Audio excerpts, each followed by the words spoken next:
Telugu Desam party అధ్యక్షులు మరో 10 రోజుల్లో ముఖ్యమంత్రిగా ప్రమాణ స్వీకారం చేయబోతున్న మన అభిమాన నాయకుడు నారా చంద్రబాబు నాయుడు గారికి ఇటీవల జరిగిన ఎన్నికల్లో అద్భుతమైన విజయాలు సాధించినటువంటి ఎమ్మెల్యేలకు, ఎంపీలకు, లోకల్ బాడీస్ వారికి, నాయకులకి అందరకు, వేదికలను అలంకరించిన పెద్దలకు, సభను వీక్షించిన తెలుగుదేశం పార్టీ కార్యకర్తలకు, అన్నలకు, తమ్ముళ్లకు, అక్కలకు, చెల్లెళ్లకు అందరికీ నా హృదయపూర్వక నమస్కారాలు. తెలుగు వాళ్ళకి మనకి కొన్ని పండగలు ఉన్నాయి.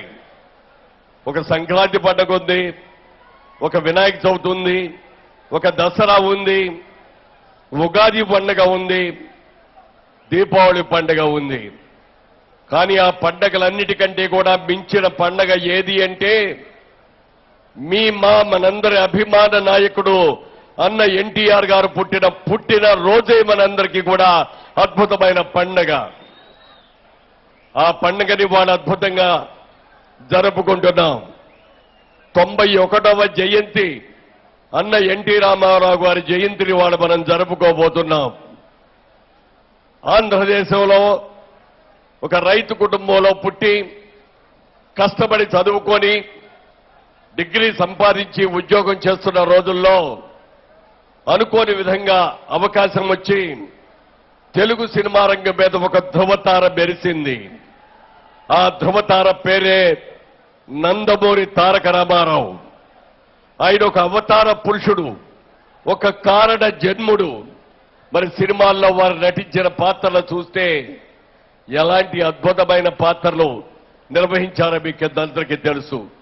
ముఖ్యంగా పౌరాణిక చిత్రాల్లో ఒక రాముడి పాత్రలో కానీ, ఒక కృష్ణుడి పాత్రలో కానీ, ఒక భీముడి పాత్రలో కానీ ఏ పాత్ర నటించినా ఎన్టీఆర్ నటించాలి, మిగిలిన వాళ్ళ వల్ల కాదు అని చరిత్ర సృష్టించిన మహానుభావుడు ఎవరు అంటే నందమూరి తారక రామారావు గారు మాత్రమే. అలాంటి నటుడు పుట్టబోడు. అది చరిత్రలో చరితార్థంగా నిలిపించే పేరు అనేది అందరికీ తెలిసిందే. అలాంటి మహానుభావుడు పౌరాణిక చిత్రాల్లో కానీ, జానపద చిత్రాల్లో కానీ, సాంఘిక చిత్రాల్లో కానీ అద్భుతంగా నటిస్తూ ఆయన డేట్లు ఇస్తే చాలు ఎంతమంది అయినా నిర్మాతలైనా క్యూలో నిలబడే రోజుల్లో సినిమాల్లో నటించడం ఒక్కడమే కాదు, తెలుగు ప్రజల యొక్క గౌరవ ప్రతిష్టల్ని మనం నిలబెట్టాలి. తెలుగు ప్రజల యొక్క గౌరవ ప్రతిష్టలు ఢిల్లీ వీధుల్లో అవమానించబడుతున్నాయి.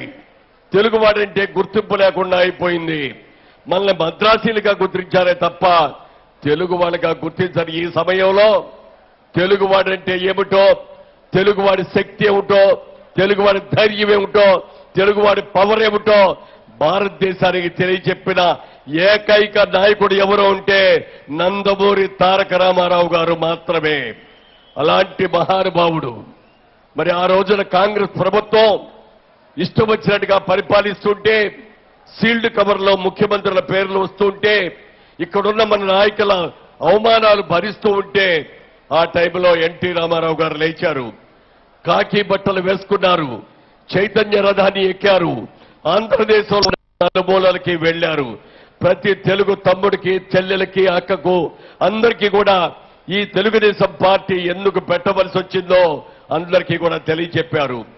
ఆ రోజు వరకు ఇంట్లో అడుగు బయట పెట్టిన వారందరూ కూడా బయటకు వచ్చి తెలుగుదేశానికి ఓట్లు వెయ్యాలి అని ముందుకు వస్తే ఆ రోజున కాంగ్రెస్ వాళ్ళు హేళన చేశారు. ముఖానికి మేకప్ వేసుకొని హీరోయిన్లతో డ్యూయెట్లు పాడే వీళ్ళేమిటి, కాంగ్రెస్ పార్టీని ఎదిరించడం ఏమిటి? కాంగ్రెస్ పార్టీ అంటే ఒక మేరు పర్వతం. ఒక గొర్రె పొట్టేలు వచ్చి మేరు పర్వతాన్ని ఢీకుంటే దాని కొమ్ములు విరుగుతాయి, దాని తల పగులుతుంది, నెత్తురుకొక్కు చచ్చుంది. ఈయన్ని తీసుకెళ్లి అరేబియా సముద్రంలో కలపాలి అని ఇష్టం వచ్చినట్లుగా మాట్లాడారు. కానీ అవన్నీ కాదు. ఇది మామూలు గొర్రె పొట్టేలు కాదు. ఇది ఒక కొండవీటి సింహం ఏనుగు కుంభస్థల్లో కూడా కొట్టగలదని నిరూపించిన వ్యక్తి ఎవరు అంటే మన నారా చంద్రబాబు నాయుడు, మా నందమూరి తారక రామారావు గారు. అలాంటి మహానాయకుడు మనకున్నారు. అలాంటి నాయకుడు పెట్టిన ఈ తెలుగుదేశం పార్టీ ఎన్నో విజయాల్ని సాధించింది.